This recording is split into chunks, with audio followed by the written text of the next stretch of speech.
Kasalukuyan akong nakayuko sa likod ng bahay. Inaalog ang laman ng sako para mapagkasya doon ang mga nakalakal kong pwedeng ibenta. Nang biglang may narinig akong sigaw. Hindi ko maipaliwanag pero bigla akong kinabahan. Iniwan ko ang sako at dahan-dahang lumabas papunta sa kalsada para tignan kung ano ang nangyayari. Pagbungad ko ay agad na sinalubong ako ni Mang Joey. Isang malakas na suntok kagad ang dumapo sa pisngi ko.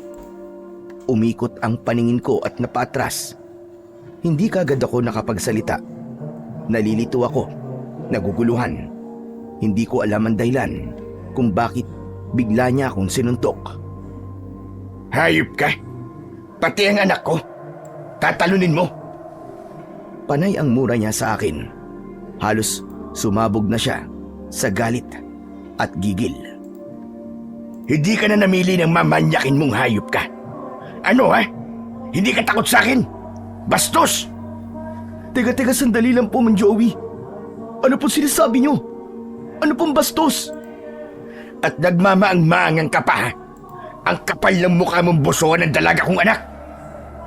Pagkarinig ko nun, ay para akong binuhusan ng malamig na tubig. Hindi ako makapaniwala sa bintang na yun sa akin ni Mang Joey. Teka, Mang Joey! Hindi po totoo yan! Hindi ko po binusuan si Medusa! Hindi ko po gagawin yun! Sa gilid ko ay biglang nagpakita si Medusa. Mapula at namamaga ang mga mata niya. Marahil ay dahil sa peking pag-iyak. Sinungaling ka! Nakita kita binusuhan mo ko habang naliligo ako kanina! Muli akong sinugod ni Mang Joey at binigwasan ulit ng isang suntok sa muka. Napasalampak ako sa lupa. Nadaplisan ang labi ko. Nalasahan ng dugo. Hindi ko alam kung ano na ang masakit. Sa pagkakataong yun, kung yun suntok ba o yung hindi ko magawang ipagtanggol ang sarili ko laban sa maling paratang. Hindi po talaga totoo yun. Hindi ko po gagawin yan. Kilala niyo po ako. Ngunit imbis na makinig, ay sinipa pa niya ako sa tagiliran. Sinubukan kong bumangon pero bigla akong inupuan sa sikmura ni Mang Joey at sunod-sunod na pinatamaan ng suntok sa muka. Humingi ako ng tulong pero wala man lang umawat. Walang nakialam. Parang awa niyo na po! Tama na po! Tama na! Pero ayaw niyang makinig. Para bang wala siyang naririnig. Galit na galit siya sa akin. Hinawakan niya ang buhok ko at iniangat ang ulo ko para muling suntukin. Pilit kong iniiwas ang mukha ko pero wala talaga akong laban. Ang lakas niya, ang bigat niya, para akong nalulunod. Sinubukan kong itulak si Mang Joey pero muli lang niya akong pinagsusuntok. Aminin mo na! Bago pa kita ilibing dito ng buhay! Tumayo siya pero hindi para tumigil, kundi para kumuha ng buwelo. Walang hiya ka! Sa pamilya pa namin nagawa mo yan? Ang kapal ng pagmumukha mo! Hindi ko po ginawa. Maniwala po kayo sa akin, Mang Joey. At sino ang sinungaling, ha? Si Medusa? Hindi magsisinungaling ang anak ko. Matagal yan ang sinasabi sa akin na merong sumasalbay sa kanya. At kanina nga ay nahuli ka na niya. Paglingon ko, si Medusa nakayakap sa kanyang sarili. Umiiyak siya. Alam kong peke lang ang iyak na yon dahil alam ko sa sarili ko na gumagawa lang siya ng kwento at lahat ng sinasabi niya ay pawang kasinungalingan. Isang beses nagtagpo ang aming mga mata. Medusa, parang awa mo na. Sabihin mo sa kanila ang totoo. Hindi ko ginawa ang binibintang mo. Pero hindi siya umimik. Maya-maya ay lumapit sa akin si Mang Joey. Akala ko ay tatapusin niya na ako. Pero tumayo lang siya sa harap ko. Nakatingin sa akin na para bang dumilang ako na pwede niyang yurakan. Huling tanong ko na sa ito, Angelo. Ginawa mo ba? Hindi po. Hindi ko po talaga ginawa. Maniwala po kayo. Pagkasabi ko nun, ay tumama ang kamao niya sa aking sintido. Malakas ang suntok na yon, nahilo ako at muling napahandusay sa lupa. Sinubukan kong bumangon, kahit nanginginig pa ang mga kamay at paa ko. Pero hindi pa man ako tuluyang nakakatayo, ay nakita ko si Mang Joey. May hawak na siyang kahoy na hindi ko alam kung saan niya kinuha. Nakataas na yon at handa nang ihampas sa akin. Para matuto kang manyak ka! Hayop ka! Wag! Maawa po kayo! Ihahampas na sana niya ang hawak niyang pamalo sa akin, pero bigla siyang natigilan nang may yumakap sa kanya. Tay! Tama na po! Baka po mapatay niyo si Kuya Angelo! Tama na po, Tay! Narinig ko ang panginginig sa boses ni Dandan. Takot siya, hindi sa akin, kundi sa mismong tatay niya. Siya lang ang tanging nagmamalasakit sa akin. Ang nag-iisang may lakas ng loob para pigilan ang masamang balak ni Mang Joey. Pero hindi agad bumigay ang lalaki. Mas lalo pa nga na nag-igting ang mga panga niya. Mas lalo siyang nainis at mas nagalit. Bitiwan mo nga ako, Dandan! Dapat turuan ng leksyon ang lalaking ito! Hindi, Tay! Huwag niyo na po ituloy yan! Kapag napatay niyo po siya, paano na po kami ni ate? Makukulong ka po! Bitiwan mo ko, sabi! Ano ba? Ginagawa ko to para sa ate mo! Para hindi na yan pamarisa ng iba pa! Huwag, Tay! Tama na po! Sige na, Tay! Maawa na po kayo sa kanya! Tumingin siya sa akin at saka nakiusap. Kuya Angelo, sabihin mo na lang po, aminin mo na lang, para tumigil na po si tatay. Sige na! Ano? Pakiusap, Kuya Angelo, sabihin mo na may nagawa ka, humingi ka ng tawad para huminto na si tatay. Ayoko pong mamatay ka dito. Natulala ako sa sinabi niyang yun. Tulad ng kanyang ama at kapatid, pinilit din niyang paaminin ako sa kasalanang hindi ko naman ginawa. Ayoko sanang gawin yon, pero nang makita kong nakasubsob siya sa braso ni Mang Joey at pilit na pinipigilan ng ama, naramdaman ko kung gaano kabigat sa kanya na sabihin ang mga salitang yon. Hindi niya gustong ipagtulakan ako sa kasalanang yon, pero gusto lang niyang matapos na ang gulo. Wala na akong mapagpipilian. Oo, gusto kong isigaw ang katotohanan. Gusto kong sabihin na wala akong ginawa, na wala akong masamang intensyon, na hindi ako hayop tulad ng tingin nila. Pero alam ko namang walang makikinig, walang maniniwala sa akin. Matagal na akong walang halaga sa baryo namin. Isa lang akong hampas lupa sa paningin nila. Isang busabos na naglalakad-lakad sa likod ng bahay ng iba para lamang makahanap ng basura na pwede pang pakinabangan. Isang taong walang trabaho, walang bahay, wala ding mga magulang na pwedeng magtanggol sa akin. Natahimik ako sandali. Nag-isip ako ng mabuti at nagdesisyon. Oo na! Pasensya na po. Patawad, Medusa. Patawarin mo ako kung nagawa ko man yun sa'yo. Ayan! Sabi ko na nga, be. Walang hiya ka. Nilapastangan mo ang anak ko! Hayop ka! Ang sama-sama mo! Bastos! Manyak! Manyak ka! Biglang nagsilapitan ang mga tao sa paligid. Yung mga taong walang pakialam kanina, biglang nagkaroon bigla ng pakialam. Pero hindi para sa akin, kundi para kay Medusa. Sa isang iglap, kinuyog nila ako. May humila sa damit ko. May sumipa sa tagiliran ko.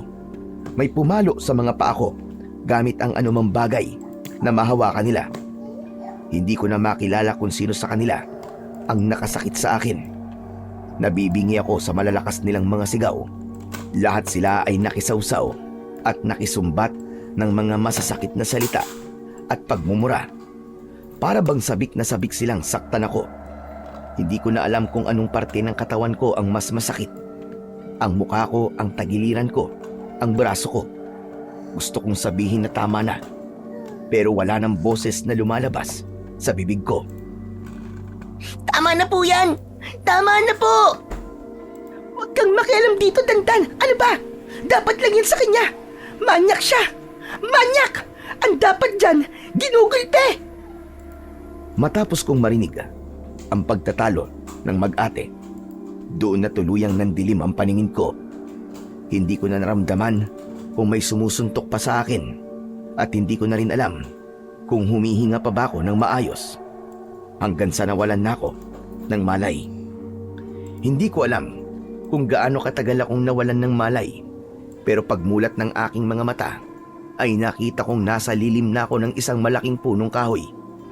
Inilibot ko ang aking paningin at nakita ko si Dandan na nasa tabi ko. Salamat naman at gising ka na, kuya. Kumusta na ang pakiramdam mo? Hindi kagad ako nakasagot. Masakit ang pangako at parang natutuyo ang bibig at lalamunan ko.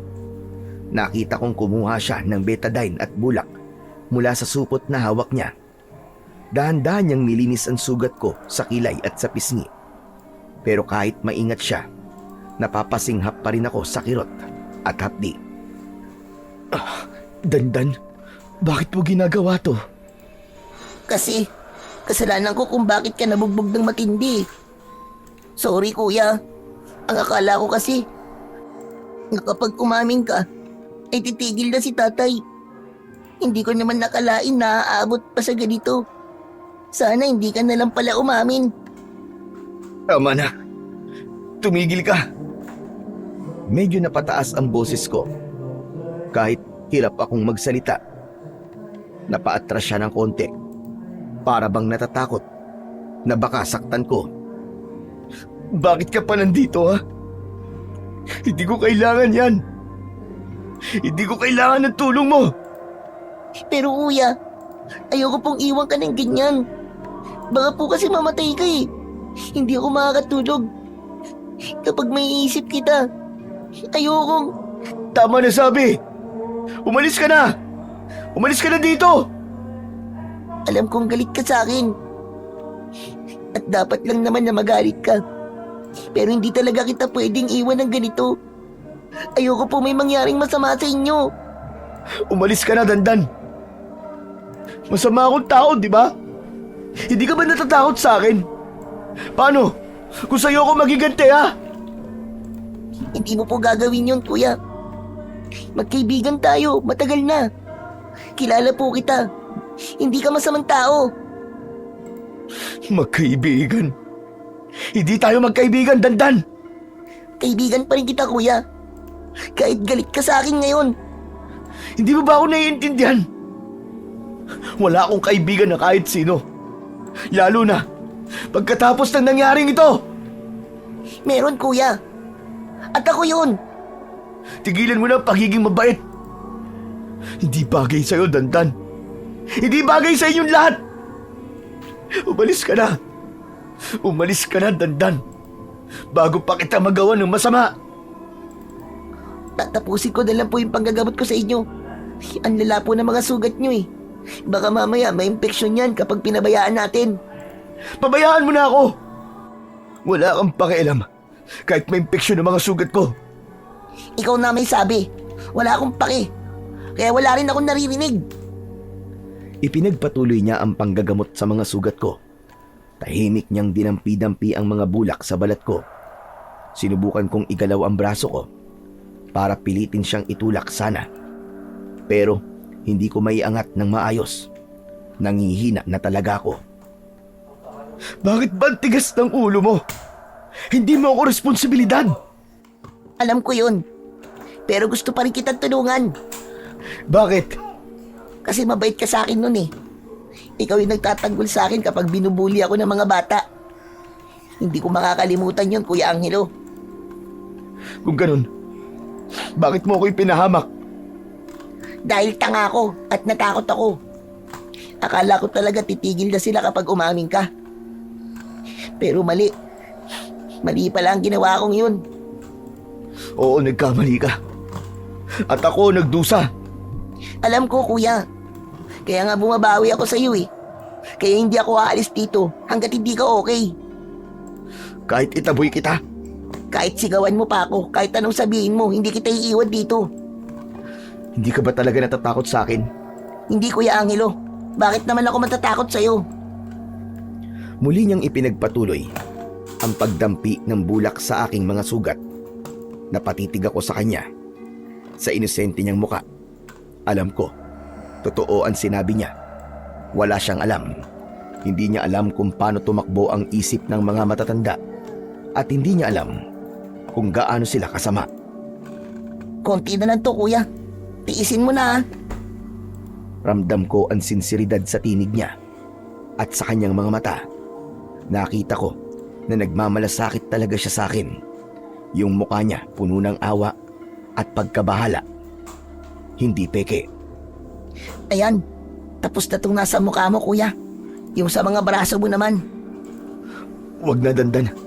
Huwag ka na makulit. Kailangan magabot lahat ng yan. Bigla akong napaigik nang madiinin niya ng bulak ang sugat ko. Napahinto siya saglit. Sorry. Nasaktan ka po ba? O sige, dahan-dahan na lang ang gagawin ko. Gusto ko siyang sigawan ulit. Gusto ko siyang paalisin. Pero hindi ko na ginawa. May isang bahagi sa akin na nagsasabing hayaan ko na lang ang bata. Ipinikit ko na lamang ang aking mga mata para makapagpahinga. Pero maya-maya pa ay may naririnig akong sumigaw. Dandan! Ano pa bang ginagawa mo dyan? Umuwi ka na nga! Sandali na lang po, Tay. Tatapusin ko lang po itong ginagawa ko. Ba't matigas ang ulo mo ah? Bago pa man makasagot si Dandan, inabot ni Mang Joey ang isang patpat na nakasandal sa puno. Agad niyang pinalo ang bata. Mang Joey, wag! Ngunit hindi niya ako pinakinggan. Ilang beses niyang sinaktan ng bata gamit ang patpat. Tumama ang mga palo sa braso, sa binti, at sa likod ni Dandan. Aray ko! Tama na po, Tay! Tama na po! Kanina pa kitang tinatawag na bata ka. Ilang beses ko na rin sinabi sa'yo na huwag kang lalapit sa taong yan. Tama na po, Tay! Tama na po! Ako ang tatay mo at ako ang masusunod. Hindi yung manyakis na yan. Hindi po siya ganon, Tay! Hindi po siya ganon! Muli, isang palo ang tumama sa binti ng bata. Ngunit mas kinasasaktan ay hindi siya tumakbo. Tinatanggap lang ang sakit. Tama na po, Mang Joey. Tama na po yan. Huwag niyo po siya saktan. Huwag kang makialam dito ha. Walang hiya ka. Hindi ka lang manyakis. Sulsul ka pa. Malamang sa malamang ay kung ano-ano na sinabi mo sa anak ko. Kaya nagkakaganito. Kaya naging matigas ang ulo. Sabihin mo sa akin, kinulam mo ba siya para bumait sa'yo? Ano po sabi niyo? Hindi naman ako mangkukulam eh. Eh ano ka? Bakit pumapanig sa'yo ang anak ko? May ginawa ka ba sa kanya? Wala po. Wala po akong ginagawang masama. Hindi ko rin po siya sinusulsulan. At mas lalong, hindi ko po siya kinukulam. Tumahimik ka na! Kanina ka pa nagsisinungaling ha? Alam mo tong anak ko, hindi ito malapit sa kahit na sinong tao. Maliban na lang sa amin. Wala siyang halos kaibigan. At hindi nakikipag-usap sa kung sino-sino. Tapos ganito siya sa'yo. Tay, tama na po. Wala pong kasalanan si Kuya Angelo. At ikaw naman bata ka. Napakatigas ng ulo mo. Umuwi ka na. Bago pa kita masaktan. At magulpi ko lalaking ito. Tama na po, Tay. Pakiusap.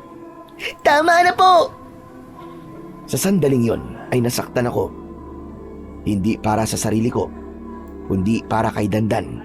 Masakit sa akin na makitang siya na ang sumasalo sa galit na hindi naman dapat siya ang magpasan. Mang Joey, kung sa akin po kayo galit, sa akin nyo na lang po ibuhusan lahat ng galit nyo. Huwag nyo na po saktan yung bata. Suminghal si Mang Joey. Humakbang papalapit sa akin habang hawak pa rin ng patpat. Napalunok ako at nangamba na baka saktan niya akong muli. Tay, tama na po. Umuwi na po tayo, Tay. Sa wakas, huminto siya. Dahan-dahan niyang ibinaba ang patpat na hawak niya. O siya, sige. Tara na. Umuwi na tayo. Tumalikod na silang mag-ama. at naglakad pa uwi ng kanilang bahay. Samantalang ako naiwan sa ilalim ng puno. Ilang ulit pa siyang lumingon sa akin pero hindi na siya nagsalita dahil sa takot sa kanyang ama. Sinubukan kong bumahon ng dahan-dahan. Kahit hirap, makirot at masakit ang katawan ko, nagawa kong sumandal sa katawan ng puno. Ilang sandali pa, may dumaang mga tao, mga kapitbahay, mga tanod, pati matatanda na galing sa simbahan. Ni isa sa kanila, walang tumigil para tignan ako. Walang nagmamalasakit o nangumusta man lang. Yung iba, nag-iwas pa ng tingin. Pero ang pinakamalala, ayaw na nga nilang tumulong. Hinusgahan pa ako ng sobra. May tumawag sa akin ng manyakis. Doon ko napagtanto na wala talagang naniniwala sa akin at wala din talaga akong kakampi. Samantala, kinabukasan ng gabi, naramdaman kong medyo bumalik na ang lakas ko. Malaking tulong ang mga pagkaing ipinuslit ni Dandan mula sa bahay nila.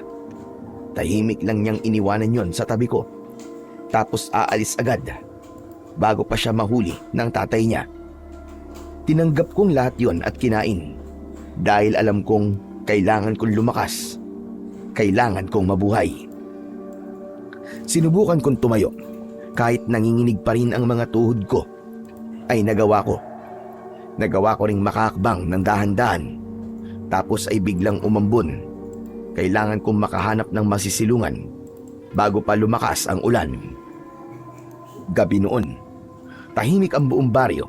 Nagsumikap akong maglakad papunta sa pinakamalapit na bahay, ang bahay ni Dandan. Tumungo ako sa likod. Nang nasa likod na ako, may napansin akong dalawang anino. Napahinto ako. May liwanag mula sa bintanang nakabukas at doon ko nakita na may kahalikang lalaki si Medusa sa likod ng bahay nila. Agad akong nagtago sa likod ng mga halamang malalaki ang dahon.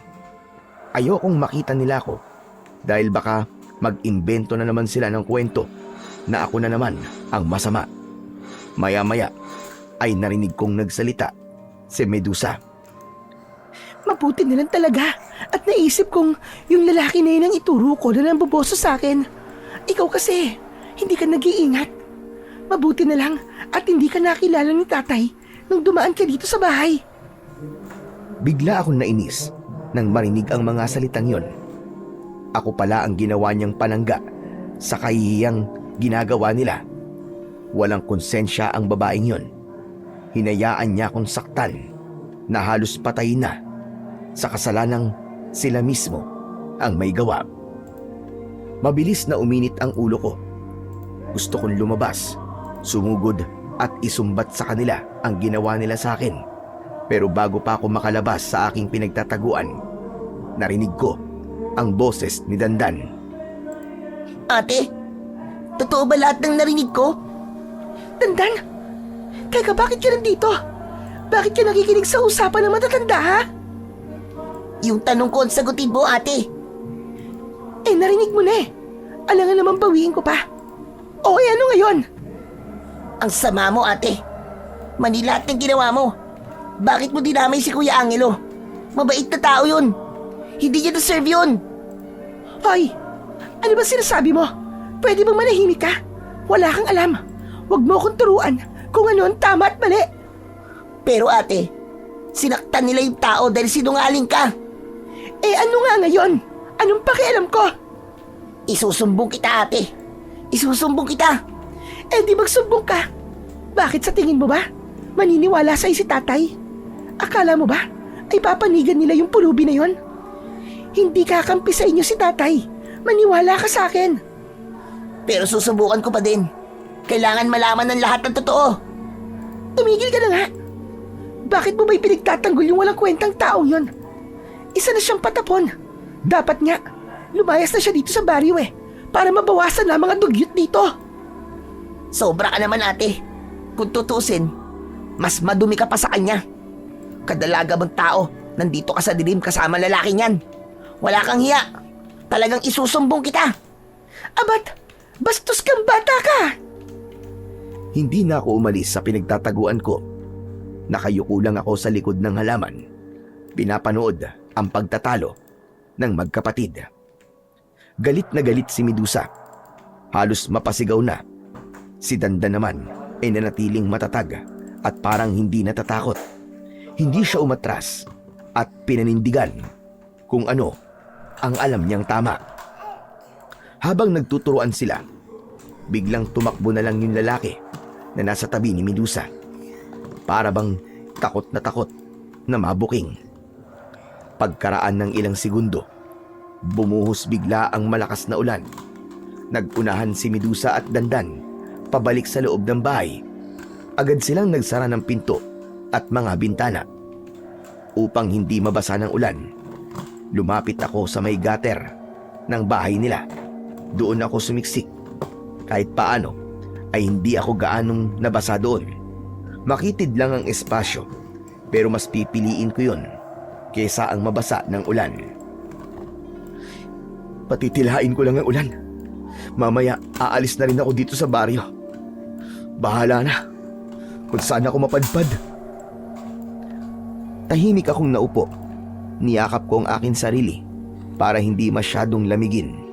Habang naghihintay ako sa pagtila ng ulan, may nakita akong liwanag sa hindi kalayuan. Maliliit na parabang mga bolang apoy. Hala, ano ang mga yun? Hindi ko masabi kung ano ang mga bagay na yon. Ilang segundo lang silang nagpakita sa akin, tapos bigla ring naglaho na parang wala lang. Napabuntong hininga ko. Inisip ko na lang na baka mga hayop lang din na nakikisilong dahil sa malakas na ulan. At ilang sandali pa, naramdaman kong namigat na ang aking mga mata hanggang sa hindi ko na namalayan na nakatulog na pala ako sa aking kinaroroonan. Pagkagising ko kinabukasan, agad kong naramdaman ang presensya ng mga tao sa paligid. Pagmulat ko, tama nga, pinalilibutan na naman nila ako. Dahan-dahan akong umupo, nakayuko at hindi makatingin sa kanilang lahat. Sabi ko na sa'yo eh, manyak talaga tong lalaki na to eh. Kita nyo? Tumambay na naman dito ng buong magdamag. Para ano ha? Minamanmanan mo ba ako? Hindi ko na nagawang sumagot dahil may ibang mga tao na agad na sumang-ayon sa kanya. Agad silang nagbulungan habang nakatingin sa akin. Yung tingin nila, para bang isa kong peste, isang mabaho at maruming peste na noon lang nila nadiskubre. Mabuti pa, ay isumbong na natin sa pulis, tatay. Baka sa susunod ay may gawin na namang masama sa akin yan. Delikado na ang buhay ko sa kanya, tay. Natatakot na po ako. Tama ka, anak. Hindi na pwedeng palagpasin ito. Isusumbong na natin sa pulis ang hayop na manyakis na yan.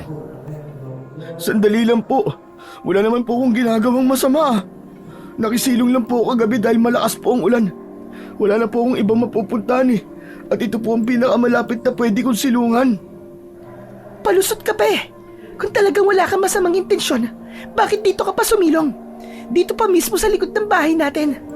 Alam mo na nga may issue ka sa akin eh. Pero nandito ka pa rin, ano yon? Minamanmanan mo ako? May masama kang balak sa akin, ano? At bakit naman kita mamanmanan? Sino ka ba? Abat, sira ulo to ah. Talagang nababaliw ka na, no? Uulitin ko, nakisilong lang po kagabi. Kung ayaw niyo po maniwala, problema niyo na po yun. At teka lang ha, bakit naman kita mamanyakin, Medusa? Hindi naman ikaw ang tipo ko. Oo, may itsura ka, maganda. Pero bulok naman ang ugali mo. Sobrang pangit. Yun ang totoo. Anong sabi mo? Pangit ang ugali ko? Ang kapal naman ng mukha mo para pagsalitaan ako ng ganyan, buwisit ka. Nagsasabi lang ako ng totoo. Hindi kita gusto. Kaya tigilan mo na yung pagpapantasya mo na minamanya kita. Tigilan mo na ang paninira mo sa akin. Hindi kita titigilan. Dahil ako nagsasabi ng totoo dito. Makukulong ka, Angelo. Ipapakulong kitang hayop kang manyakis ka. Hindi na kailangan. Dahil aalis na ako dito. Ayun! Sa wakas, gumana rin ang utak mo. Sige, umalis ka na. Mas mabuti pa yon para sa lahat. Ano pang hinihintay mo? Lumayas ka na. Huwag ka na magpapakita sa lugar na to kahit kailan. Pagkasabi nun, biglang nagkandaingay ang mga tao. Sabay-sabay silang sumigaw. Pinalayas nila ako. Hindi pa man ako nakakatayo, ay bigla na lamang may bumato sa akin. Tumama iyon sa tagiliran ko. Ngunit hindi pa natatapos doon.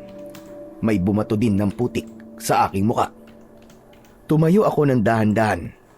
Wala akong pakialam kung ano man ang sabihin nila o gawin nila sa akin. Hinayaan ko lang sila. Naglakad ako paunti-unti hanggang sa tuluyang nakalayo. Pagkatapos ng ilang sandali. Huwag ka nang babalik dito! Dahil kapag bumalik ka, tapos ka na! Tandaan mo yan! Bigla akong napalingon sa kanya at tinignan ko siya ng masama.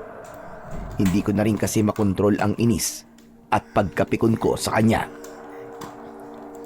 Ikaw rin! Dapat may tandaan, Medusa! Kapag bumalik ako dito, siguradong tapos kayong lahat! May paglalagyan kayo! Pinagbabantaan mo ba ako? Ang kapal talaga ng mukha mong busabos ka! Lumayas ka na nga! Tama! Lumayas ka na dito! Layas! Pagkarinig ko nun, ay tumalikod na ako. Hindi ko na sila sinagot. Naglakad ako at di na muling lumingon. Umalis ako sa baring yon. Ayon na rin sa kagustuhan nilang mapalayas ako. Nang nasa bungad na ako ng baryo, may nakita akong mga dayo na papasok. Hindi ko kilala ang mga yon. Habang papalapit sila, hindi ko maiwasang mapansin ang paraan nila ng pagtitig sa akin. Para bang sinusukat nila ako mula ulo hanggang paa. Wala man akong kilala sa kanila, pero may kakaiba sa presensya nila. Hindi sila nagsasalita, pero ramdam kong parang hindi sila gagawa ng mabuti. Magkakatabi silang naglalakad. Mabagal ang kanilang hakbang at halos sabay-sabay ang pag-angat at pagyuko at paglingon nila. Yung lalaking may malaking mata, hindi kumukurap. Sunod ko namang napansin ang isang may pilat sa pisngi. Bahagyan nakangisi ito at titig na titig sa akin. Ilang beses din itong inilabas ang kanyang dila na para bang may nilalasap itong masarap na pagkain. Nagpatuloy ako sa paglalakad hanggang sa makalampas ako sa kanilang hanay. Hindi ako huminto. At habang palayo ako ng palayo sa baryo, bigla akong nakarinig ng malalakas na alulong ng mga aso. Pero hindi na ako lumingon. Nang tuluyan na akong makalayo, nakaramdam ako ng gutom. Pero wala akong pera. Wala din akong baon na pagkain. Maya-maya pa ay nakita ko ang gubat. Parang may nag-aanyaya sa akin na doon pumasok. At naisip ko din na baka merong mga masasarap na bungang kahoy na makita ko doon bilang pantawid ng gutom habang ako ay naglalakbay. Subalit makalipas lang ang ilang minuto ay wala pa din akong nakikitang pagkain hanggang sa may napansin akong isang matandang lalaki na nakahandusay sa lupa. Nakadapa ito at nakahalik sa lupa ang kanyang muka. Naku! Tatang! Tatang, gumising kayo! Hindi ito sumagot, ni hindi man lang ito kumilos. Mas lalo tuloy akong kinabahan. Inakala kong may masamang nangyari o kaya naman baka bangkay na ang matanda. Nilapitan ko siya at hinawakan ko ang balikat. Tatang! Tatang, ayos lang ba kayo? Pagkasabi ko nun, ay biglang gumalaw ang matanda. Nabigla ako, napabitaw at biglang napaatras. Mabilis siyang tumayo at pagharap niya sa akin, nakita kong nagbabaga ang kanyang mga mata na para bang galit na galit. Sino ka? Bakit mo ako ginagambala? Hindi mo ba alam na nagdarasal ako? Wala kang respeto! Naku, pasensya na po kayo. Ang akala ko po kasi kung napapano na kayo eh. Ang akala ko po talaga patay na kayo. Tumahimik ka! Mukha ba akong mahina? Para sa'yo? Para pagkamalan mo kong isang pagkay? Hindi ko naman po talaga sinasadya na makagulo po sa inyo. Sino ka ba? At ano bang ginagawa mo dito sa gubat? Hindi ka dapat nandito, alam mo ba yon? Tinignan niya ako mula ulo hanggang paa. Halatang hindi siya natutuwa sa aking presensya. Ako rin ay napatingin sa kanyang kabuuan. Matanda na siya, pero maganda pa rin ang tindig. Mahaba ang buhok niya, kulay abo at medyo magulo. Matatalim kung tumingin ang kanyang mga mata. Pasensya na po ulit kayo, Tatang. Hindi ko naman po talaga sinasadya eh. Napunta lang naman po ako dito kasi naghahanap po ako ng prutas na pwedeng kainin habang naglalakbay. Mali ang pinasok mo. Wala kang prutas na makukuha dito. Isa pa, tulad ng sinabi ko kanina, hindi ka dapat nandito. Delikado ang lugar na to para sa'yo. Hindi to para sa mga taong gala na katulad mo. Bakit mo ko pinagtatawanan? Pasensya na po ulit. Hindi ko po kayo tinatawanan. Naalala ko lang po kasi yung baryo na pinanggalingan ko. Nagsabihin niyo pong delikado po ang gubat na to. At ano namang koneksyon nun sa sinabi ko? Kasi, Tatang, wala na pong mas delikado pa sa lugar po na pinanggalingan ko. Ano bang ibig mo sabihin? Dahil lahat po ng tao doon walang awa. Wala po silang puso. Sinaktan po nila ako, nilait. Mga demonyo po ang mga tao doon. Pinalayas po nila ako. Tumahimik ang matanda. Tinitigan niya ako na para bang iniisip niya kung nagsasabi ba ako ng totoo o nag-iimbento lang. Maya-maya pa ay napabuntong hininga siya. Teka, ano bang pangalan mo? Ako po si Angelo.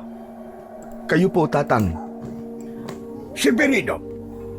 Tawagin mo na lamang akong Apong Severino. Apong Severino? Lumingalinga siya sa paligid ng gubat.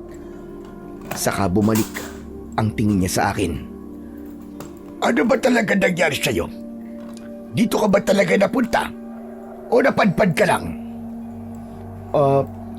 Napadpad lang po. Ay nako, tulad na sinabi ko kanina, hindi ka dapat pumunta dito. Hindi mo alam kung anong klaseng lugar ito. Yun na nga po eh. Kanina niyo pa po sinasabi yan. Bakit po ba? Ano po bang klaseng lugar to? Ano po meron dito? Maraming masasamang elemento dito. Hindi sila nakikita ng mga mata ng tao. Pero nagmamasid sila at naghihintay ng kanilang mabibiktima. Kapag hindi ka marunong mag-ingat, pwede ka nilang saktan o kunin at dalhin sa mundo nila. Ho? Ano naman po mga elemento yun? Multo, engkanto, kapre, o tikbalang? Hindi ko na natapos ang sinasabi ko dahil para bang bigla ko natawa. Hindi ko siya siniseryoso dahil hindi naman ako naniniwala sa mga ganong klase ng nilalang. Bigla siyang lumapit sa akin. Seryoso ang kanyang muka at halatang hindi talaga nagbibiro. Itinaas niya ang kanyang mga palad at tinapik yun sa aking noo gamit ang 2 daliri. Agad akong nahilo. Pumikit ng kusa ang mga mata ko dahil parang umikot ng mabilis ang aking mundo. Diyos ko, ano to? Ano nangyayari sa akin, Apong? Maya-maya pa ay bumuti na ang pakiramdam ko. Dahan-dahan kong iminulat ang aking mga mata. Ngunit nang igala ko ang aking paningin, may nakita akong isang higanting nilalang na nasa tabi ng isang malaking puno. Maruming kayumanggi ang kulay ng kanyang balat. Para bang maikukumpara yon sa tuyong kahoy. Ang mga mata niya ay pulang-pula at malaki. Nakatitig ng diretso sa akin. May hawak din siyang umuusok na tabako. Samantala, sa gawing kanan ko naman ay may isang nilalang na gumagapang sa lupa. Mahaba ito, payat at maitim. Parang tao, pero sobrang baluktot ang kanyang katawan. Wala siyang muka. Meron din akong nakita na babae sa may gilid ko. Nakalutang sa ere. Mahaba ang kanyang buhok at nakaawang ang bibig. May lumalabas na itim na usok mula doon. Wala din itong mata. Dahan-dahan itong lumalapit sa akin. Wag! Wag ka lalapit! Tumakbo ako. Basta takbo lang. Ginawa ko ang lahat at ginamit ko ang buo kong lakas para agad na makalayo sa mga nakakatakot na nilalang na yon. Pero nang mapagod ako at kung kailan abot-abot na ang hingal ko, saka ko naman napansin na nasa parehong pwesto pa rin ako. Hindi pa rin ako nakakaalis. Diyos ko po, hindi! Hindi pwedeng mangyari to! Hindi pwede! Bigla kong napalingon sa matanda. Wala siyang ginagawa. Nakatingin lamang sa akin. Apong! Apong Severino! Ayoko na po! Tulungan niyo ako! Parang aawaan niyo na po! Lumapit siya sa akin. Matapos niyang marinig ang pagmamakaawa ko, hinawakan niya ako sa balikat at pumesto siya sa harap ko. O ano? Naniniwala ka na ba na hindi ka talaga ligtas dito, ha, iho? Oo na po. Naniniwala na po ako. Tama na. Tama na po. Ayoko na. Kanina pa kasi kita pinagsasabihan eh. Pero pinagtatawanan mo lang ako. Alam mo ba, na lahat ng nakita mo kanina, gutom ang mga yon. At ikaw, ang gusto nilang kainin. Apong pakiusap, paalisin niyo na po sila. Ayoko po silang makita. Ayoko na po rito, aalis na po ako. Hindi ko sila pwedeng paalisin dito. Dahil kanila ang teritoryong ito. Pero ikaw, pumasok ka dito nang walang pahintulot. Hindi ko naman po talaga sinasadya eh. Hindi ko alam po. Pakiusap, tulungan niyo naman po ako, Apong oh. Pwede kitang tulungan. Pero, sa isang kondisyon. Ano naman pong kondisyon niyo na pong Severino? Sige po sabihin niyo. Kahit ano pa yan, gagawin ko po. Sigurado ka ba? Kapag tinanggap mo to, aba, wala nang atrasan. Opo, sige. Ano po bang kondisyon? Sasama ka sa akin at magiging alagad kita. Ho? Alagad? Ano pong alagad? Saka ko na ipapaliwanag. Magdesisyon ka na bago ka pa nila magawa ng masama. Ayan na, tignan mo yung isa. Naglalaway na. Oo na po, oo na. Pumapayag na po ako. Ngumisi ang matanda at pagkatapos nun ay may pinulot siyang isang mahabang baston. Ipinalo niya ito sa lupa. Sumabog ang isang kakaibang liwanag galing doon. Napapikit ako dahil sa labis na pagkasilaw. At sa muling pagmulat ng aking mga mata, wala na ang mga nakakatakot na nilalang. O siya, halina. Sumama ka sa akin. Kailangan nating makauwi sa bahay bago pa tayo abutan ng dilim sa delikadong gubat na ito. Mahaba ang nilakad naming dalawa ni Apong Severino. Tahimik lang siya habang naglalakad at ako naman sunod lang ng sunod.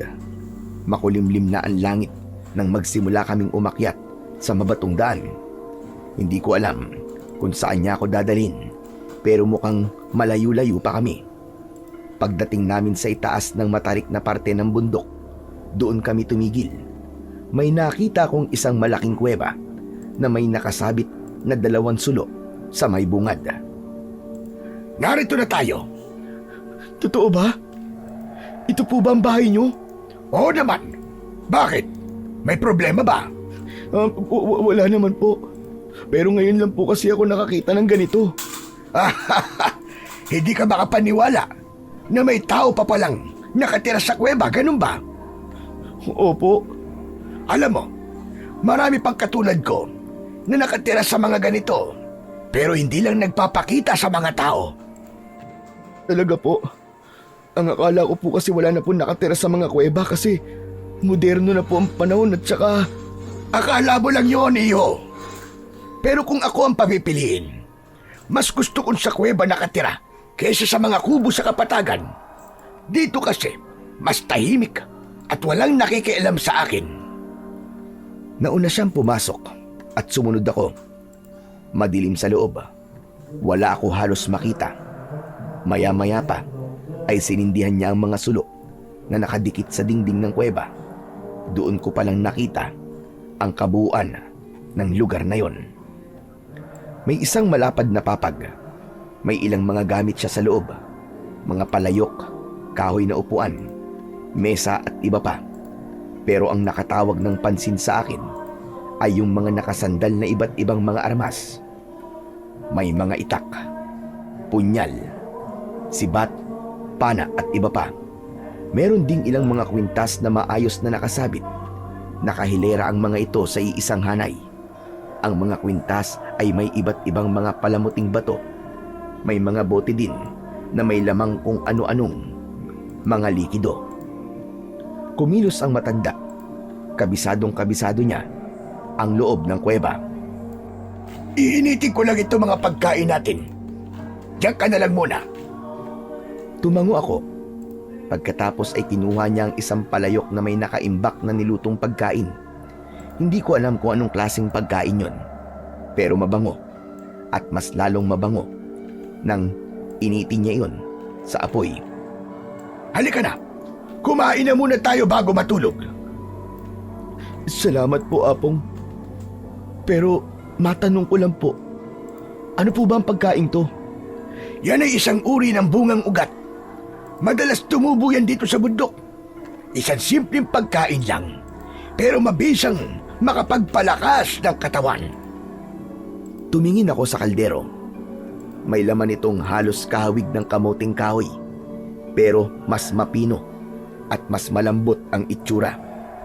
O sige na, kainin mo na. Pag naubos mo yan, mararamdaman mong gagaan kagad ang pakiramdam mo. Kumuha ako ng isa at sinubo yun. Mainit-init pa at medyo malapot, pero may tamang asim at alat. Hindi siya ganong masarap. Wala namang espesyal sa lasa, pero habang nilulunok ko, ramdam ko ang init na dahan-dahang bumababa mula sa bibig ko, dumudulas sa lalamunan at gumuguhit hanggang sa tiyan. Sige, kumain ka pa ng madami. Kakailanganin mo yan para may sapat kang lakas na gagamitin bukas. Dahil marami tayong gagawin. Po, ano pong gagawin natin? Bukas mo na malalaman. Basta kumain ka ng kumain, magpakabusog ka. Dahil kapag hindi ka kumain ng madami, manghihina ka at madali kang bibigay. Tumango na lang ako at ipinagpatuloy ang pagkain ng tahimik. Pagkatapos naming kumain, ay tumayo na ang matandang lalaki. Yung papag ko, kapag gusto mo na magpahinga, tumabi ka na lang. O sige, mauuna na akong mahiga. At kapag gusto mo na magpahinga at antok ka na, huwag mong kalimutang patayin ang mga sulok. Yung kasera na lang ang hayaan mong nakabukas. Opo. Sige po, Apong. Salamat po. O sige na. Bukas na lang tayo mag-usap, hane. Pagod na kasi ako eh. Kailangan ko lang matulog. Tumalikod na siya at tumiga sa papag. Makaraan ng ilang segundo, narinig ko na ang hilik niya. Nakatulog na kagad ang matanda. Ako naman ay nakaupo pa rin. Panay ang tingin ko sa mga kwintas na nakasabit sa dingding ng kuweba. Alam ko ang mga yon. Nakakita na ako dati sa bahay ng isang albularyo doon sa baryo namin. Sigurado ko na anting-anting ang mga yon. Maya-maya pa ay biglang sumagi sa isip ko ang muka ni Medusa. Mas lalo tuloy akong hindi dinalaw ng antok. Kumirot ang dibdib ko dahil sa galit at inis. Hindi ko makalimutan ang tingin niya, yung paraan ng paggisi niya habang pinapahiya ako sa harap ng maraming tao. Pero hindi lang siya ang naisip ko. Isa-isa kong naalala ang mukha ng lahat ng mga taong kumutya sa akin at nangusga. Lahat sila masamang tao ang tingin sa akin. Humanda sila. Kung masamang tao ako sa paningin nila, pues ako na ang pinakamasamang tao na makikilala nila sa buong buhay nila. Malakas talaga ang kutob ko na hindi ordinaryong matanda lang si Apong Severino. Sa palagay ko ay isa siyang ermitanyo o albularyo o baka isang antingero na may kakaibang kaalaman. Hindi basta-basta ang mga gamit niya. At doon nagsimulang maglaro ang isip ko. Gagamitin ko ang matanda para lumakas ako at magkaroon ng kapangyarihan. Kaya humanda kayong lahat sa akin. Maghihiganti ako. Lalong-lalo na sa iyo, Medusa at Manjoey. Ipaparamdam ko sa inyong lahat ang sakit at kahihiyang binigay niyo sa akin. Dahan-dahan akong napangisi. Napatitig ako sa tulog na matanda. Wala siyang kaalam-alam na gagamitin ko siya. At siya ang magiging susi ko para makaganti. Ipinangako ko sa sarili kong babalik ako sa baryo na yon, hindi bilang isang busabos o kawawa. Kapag bumalik ako, sisiguraduhin kong titingalain nila ako at katatakutan. Ilang sandali pa akong natulala bago nagpasya na patayin ng mga sulo isa-isa. Pagkatapos ay nahiga na ako sa papag para matulog. Kinabukasan, pagising ko, ay wala na si Apong Severino sa tabi ko. Pero may naririnig akong parang nagkakaskas ng kahoy sa labas. Dahan-dahan akong tumayo at naglakad palabas. At doon ay nakita ko nga ang matanda na pinapatalim ang dulo ng sibat. Napatingin siya sa akin at ngumiti ng bahagya. Mabuti naman at gising ka na. Halika, tulungan mo ko sa paghahanda.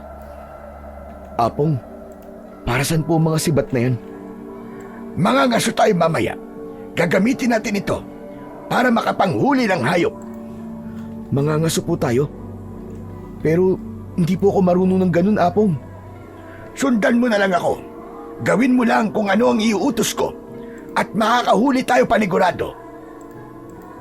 Hinawakan niya ang isa sa mga sibat at itinuro sa akin ang wastong postura. Nagturo siya ng simpleng galaw kung paano ito itutok at kung paano bitawan. Alam mo bang matagal nang nasa akin ang mga sibat na ito at matagal ko na ding hindi nagagamit? Masaya ko kasi ngayon ay masusubukan ko na ulit ang galing ko sa pangangaso. Ganun po ba? Oo naman. At nasasabi ka ko, alam mo ba? Kailan po tayo mga ngaso? Ngayong umaga po ba? Wala tayong mahuhuling hayop sa umaga. Mamayang gabi, pupunta tayo sa pinakapusod ng gubat at doon tayo maghahanap ng mga hayop. Sa gabi po? Oo, sa gabi. Dahil doon lumalabas ang mga hayop na kailangan nating hulihin. Pero hindi po ba delikado yun, Apong? Delikado.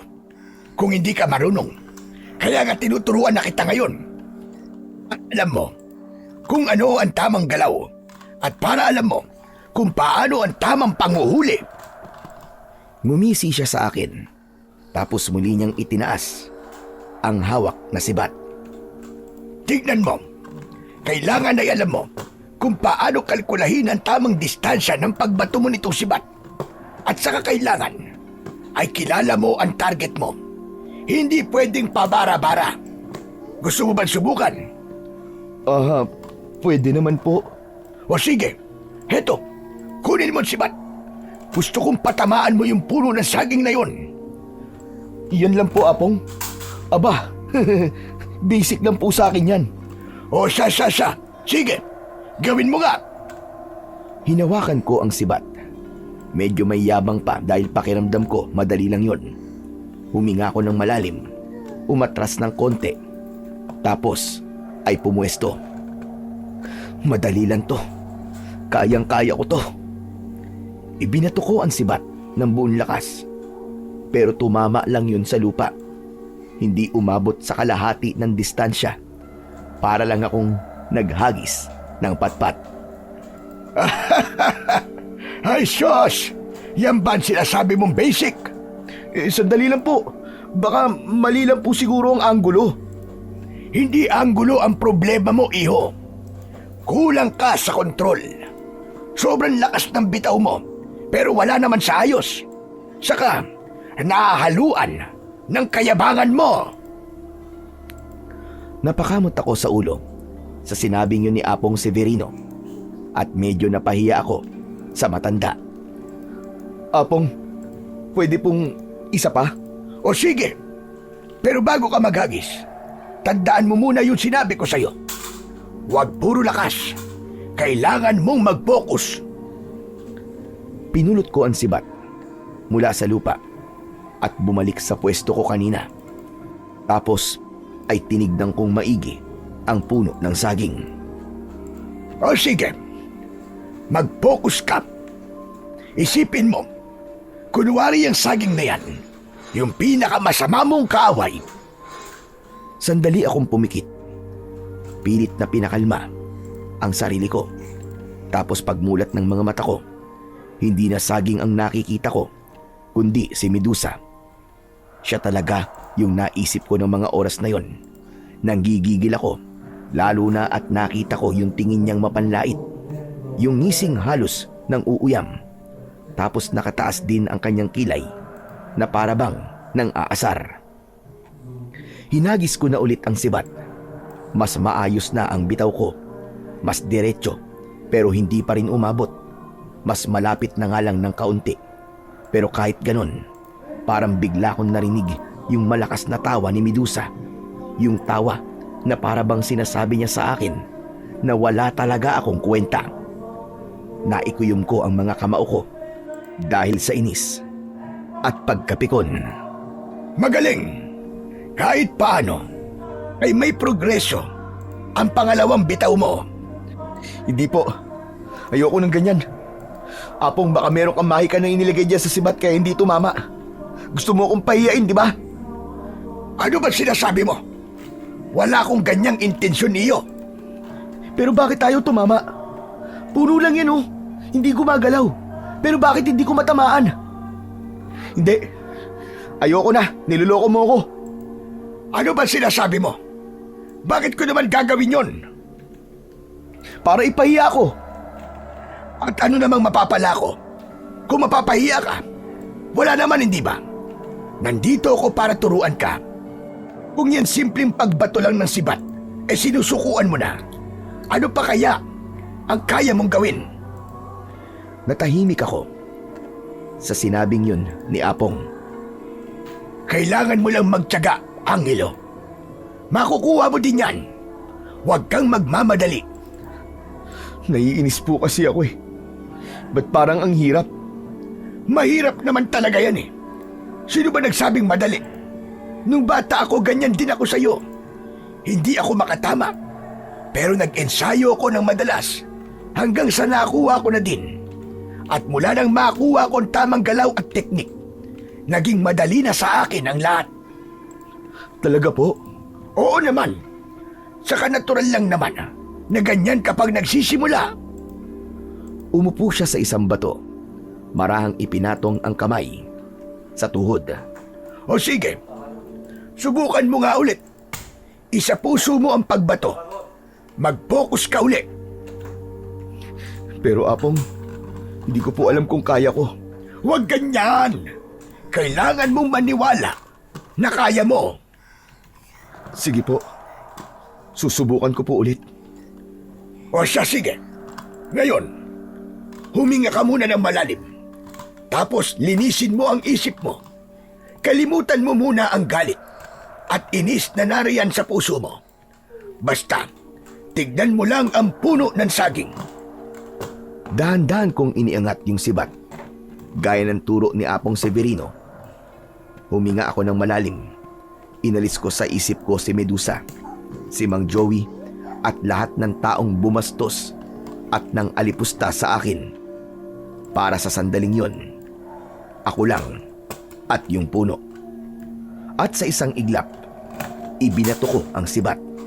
Tumama ito diretso sa katawan ng puno ng saging. Hindi man sentro, pero tinamaan. Uy! Tumama! Apong, tingnan nyo! Natamaan ko po ang puno ng saging! Ayos! Magaling iyo. Sabi ko na sa'yo, na kaya mo eh. Nakita mo na. Opo, grabe. Ang sarap po pala sa pakiramdam. Yan! Yan mismo! Yan ang sinasabi ko. Nakukuha yan sa tiyaga at hindi sa pagsuko. Tama si Apong Severino.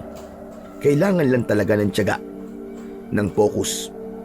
Napatingin ako sa puno at sa unang pagkakataon, nalaman kong pwede naman pala akong maging magaling. O siya, sige na. Kunin mo na yung sibat. Uulitin pa natin yan. Kailangan mo pang magsanay.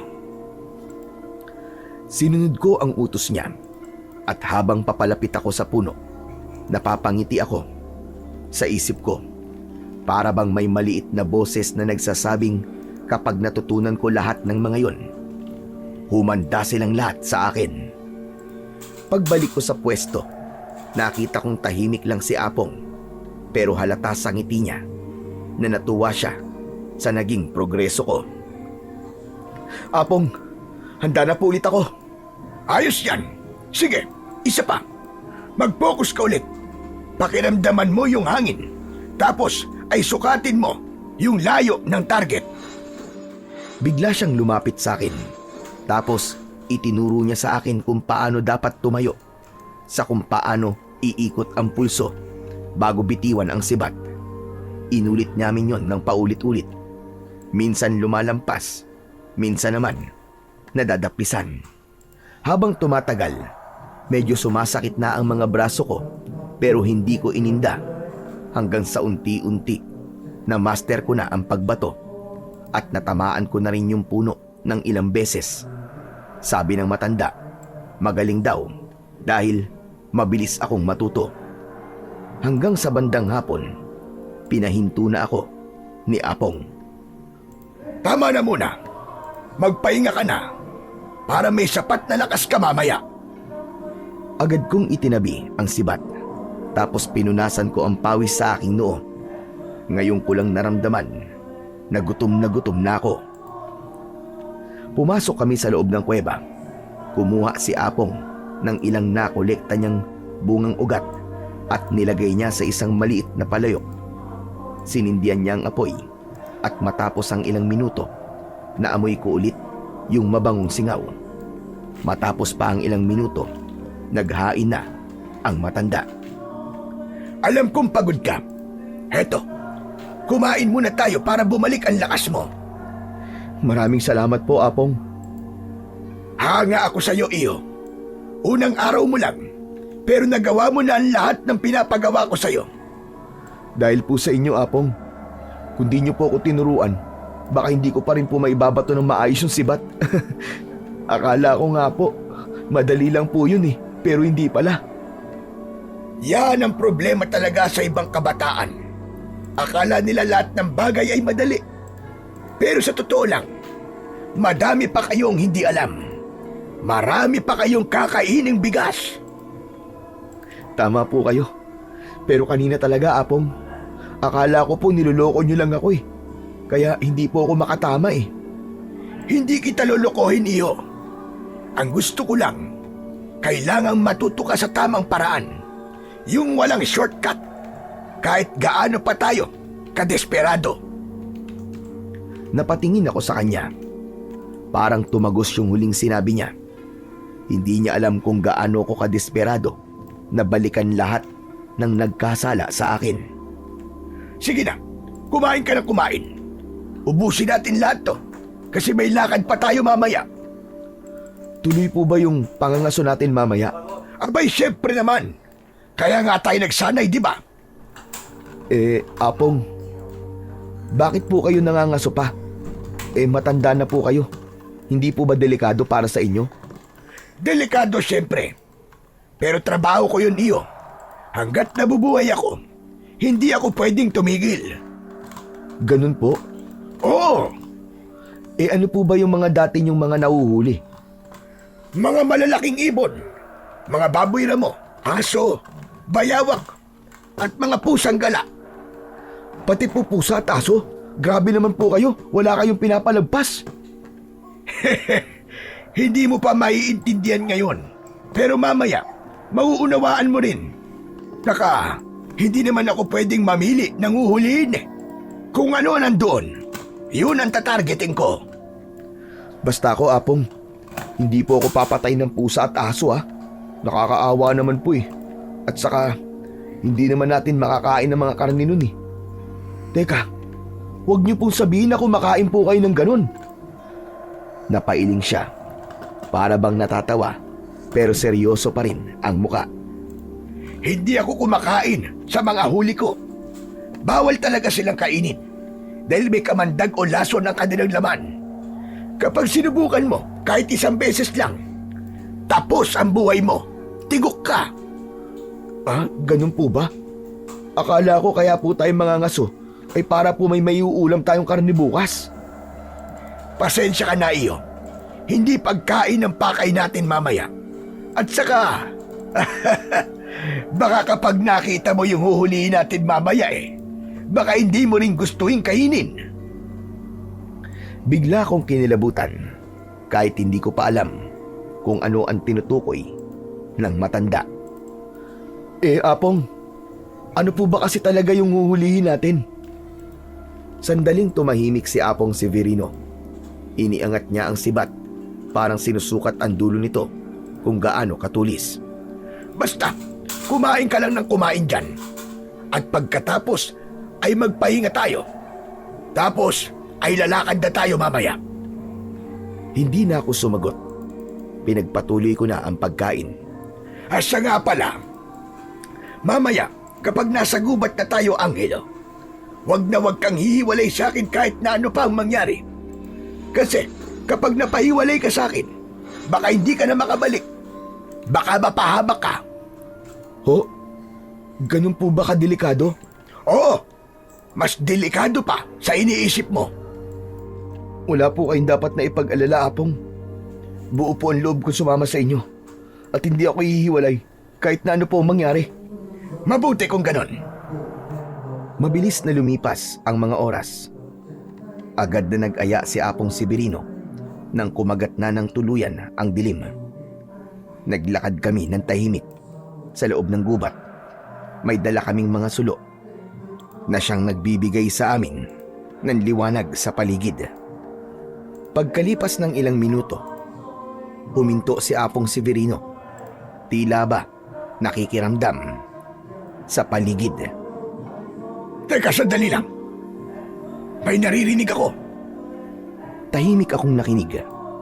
Maya-maya ay may narinig din akong huni sa di kalayuan. Baboy po. Ano, Apong? Napangiti ako at pasimpleng nagpasalamat na di aso o kaya naman pusa ang posible naming mahuhuli ngayong gabi. Bigla kong naisip na masarap ang adobo kinabukasan. Magsasalita pa sana ulit ako, pero itinapat sa akin ni Apong Severino ang kamay niya. Patayin mo ang sulo! Bilisan mo! Agad akong sumunod. Halos wala na akong makita nang mamatay ng tuluyan ang dalawang sulo. Huwag kang maingay. At huwag na huwag kang hihiwalay sa akin. Sumunod ka lang sa likod ko, Angelo. Ilang sandali pa ay nakita kong nagtago siya sa likod ng isang malapad na puno. Agad din naman akong nagtago. Paglingon ko sa unahan, may 2 pulang liwanag na lumitaw. Tila naghihintay naman ng tiyempo ang kasama ko. Tapos ay dahan-dahan siyang lumabas at iniumang ang hawak niyang sibat. Isang mabilis na hagis, dumiretso ang sibat doon mismo sa pulang liwanag. Narinig kong nagwala ang hayop. Angelo! Tirahin mo na! Dali! Hindi na ako nagdalawang isip pa. Mabilis kong itinutok ang sibat sa pulang liwanag at sa unang bato lang, narinig kong umungol ng malakas ang hayop. Yan! Ang galing mo! Ganyan nga, Angelo! Sabi ko po sa inyo, Apong hindi ko po kayo bibiguin. Agad na sinindihan ni Apong ang sulo. Nagliwanag na ang paligid. Naglakad siya kaya sumunod din ako.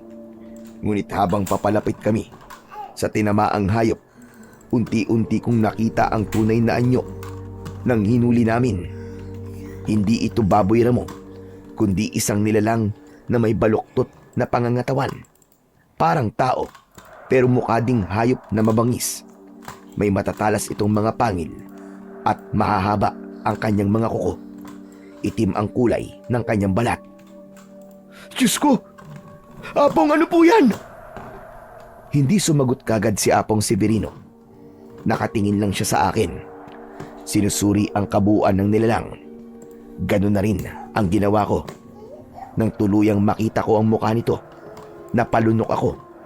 Babae siya, pero sobrang pangit ang itsura. Yung dalawang liwanag na nakita namin kanina, yung pala ang kanyang mga mata. Biglang nanginig ang mga kamay ko nang dahil sa labis na takot. Aswang yan, Angelo. Isang aswang. Oh? Aswang? Totoong aswang, Apong? Oo nga. Aswang yan na nagkukunwaring isang baboy ramo. Pambira naman po kayo, Apong. Ba't di nyo sinabi sa akin na ibang hayop naman pala ang uhulihin natin? Kaya pala, sabi nyo delikado. Kaya pala pinagpipilitan nyo kanina na hindi pwedeng kainin yung mahuhuli natin. Dahil aswang naman pala. Eh kung sinabi ko ba sa'yo, sasama ka pa ba rito? Siyempre hindi na po. Kaya nga hindi ko sinabi. Totoong nakakalaso ng dugo at laman nila. At pwede pa tayong mahawa kung hindi tayo mag-iingat sa ating galaw. Hinawakan ni Apong Severino ang sibat niya at hinugot mula sa ulo ng aswang. Habang nagpapaliwanag si Apong Severino, hindi ko maiwasang tumingin-tingin sa paligid. Parang may gumagalaw sa bawat sulok ng dilim. Para bang may nakatingin sa amin sa pagitan ng mga puno. Lalo akong kinabahan ng mga sandaling yon. Angelo, makinig ka. Maging mapagmatsyag ka. At baka may kasamahan pa ito. Nye, Apong naman eh. Nananakot pa ho kayo eh. Huwag kang matakot. Hindi sila basta sumusugod kapag may ilaw. Pero kailangan nating umalis bago pa may ibang makakita sa atin. Madalas, sinusundan nila ang amoy ng kasama nila. Paano po kapag may dumating? Huwag kang matakot. May mga sandata tayo. Hindi lang kita tinuruan gumamit nito para umatake, kundi para dumipensa na rin. Hihintay ko siyang maglakad, pero bigla siyang lumuhod at tinignan ng mabuti ang napatay namin. Kilala ko to. Matagal na siyang nag-iikot dito at nambibiktima ng mga taong naliligaw dito. Mabuti na lang. At nahuli na natin ang pesting aswang na ito. Biglang nanayo ang mga balahibo ko nang marinig ang sinabing yun ni Apong. Bigla akong naisip na kung hindi ko pala nakita si Apong at patuloy akong nagkakandaligaw-ligaw sa gubat, ay baka isa na din ako sa nabiktima niya. Salamat po Apong Severino. At bakit ka naman nagpapasalamat sa akin? Kasi po, nakita ko po kayo. Tapos, isanama niyo po ako. Dahil kung hindi, baka patay na po ako ngayon. Wala yun, iyo. Mukhang itinadhana ang ating pagkikita. Talaga po? Paano niyo naman po nasabi yun? Basta, sasabihin ko na lang sa'yo sa tamang panahon. Ayan na naman po kayo eh. Magdamag ko na naman pong iisipin yan eh. Eh di wag mong isipin, problema ba yun? Mas mahalaga yung makaalis muna tayo dito. Tara na! Nagsimula na siyang maglakad pabalik sa kuweba. Agad naman akong sumunod sa kanya. Tahimik na ako at hindi na nagtanong dahil baka lalo lang akong kabahan. Paglabas namin sa kakawyan, unti-unti nang bumalik ang liwanag ng buwan. Ilang sandali pa, nakarating na kami sa kubo. Agad na humiga ang matanda sa papag. Apong, ano po ulit yung ibig niyo sabihin kanina? Yung tinadhana po yung pagkikita natin? Bakit niyo po nasabi yun? Ano pong ibig niyo sabihin? Ipaliwanag niyo naman po sa akin oh. Sinabi ko nga sa'yo, saka na. Wag na muna ngayon. Ano ba kasi yan?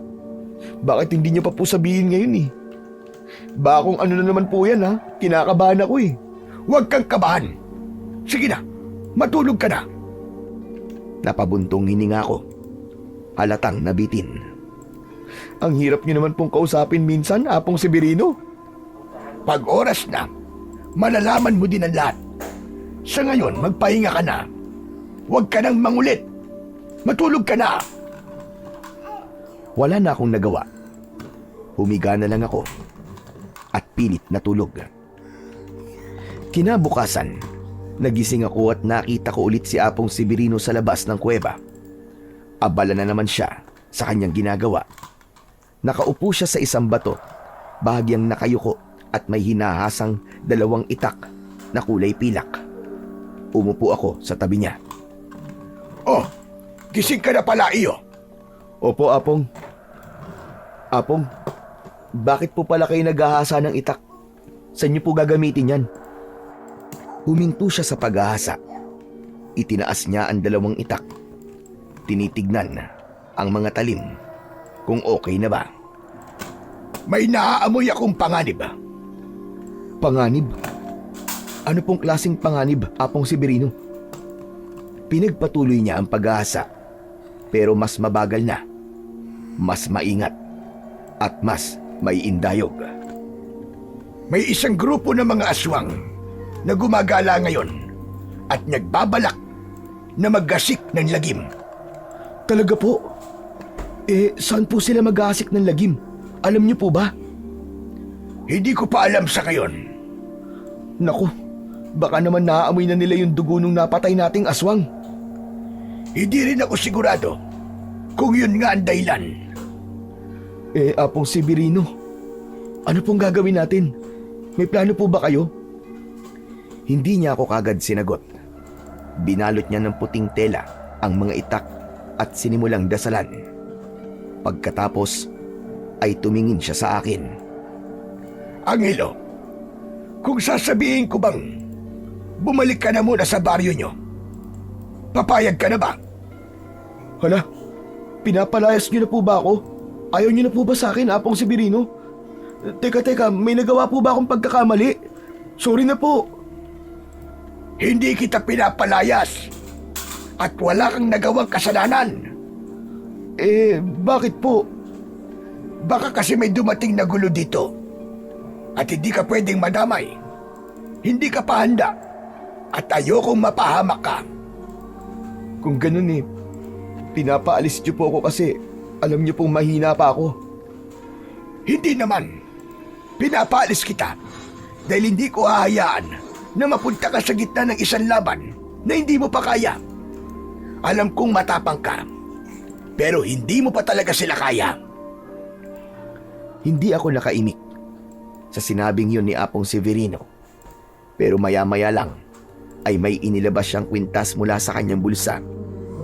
Alam ko na hindi ordinaryo ang kwintas na yon dahil nakita kong nakasabit ito sa dingding ng kanyang kuweba.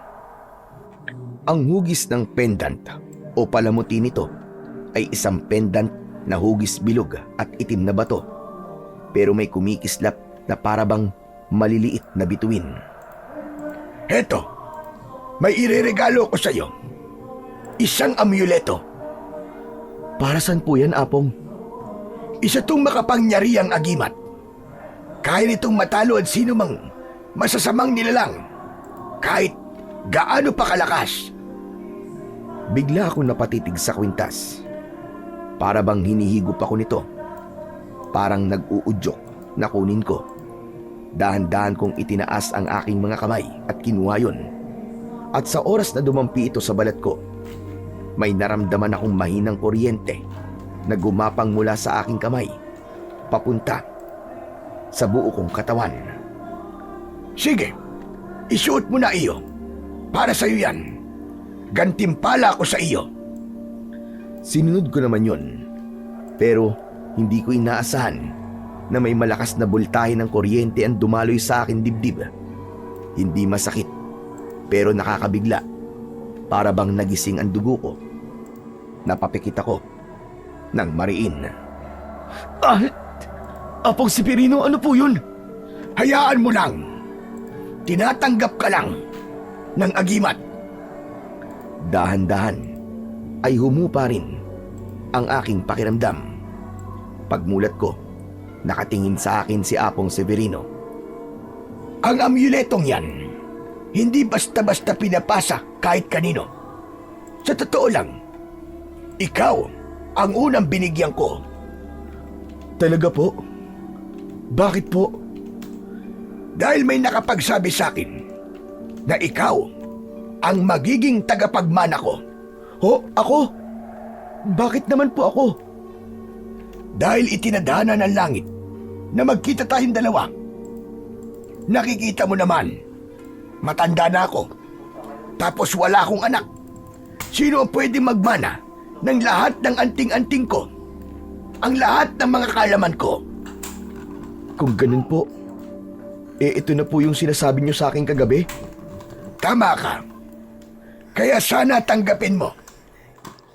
Tinatanggap ko po. Maraming salamat po, Apong Severino. Ayos.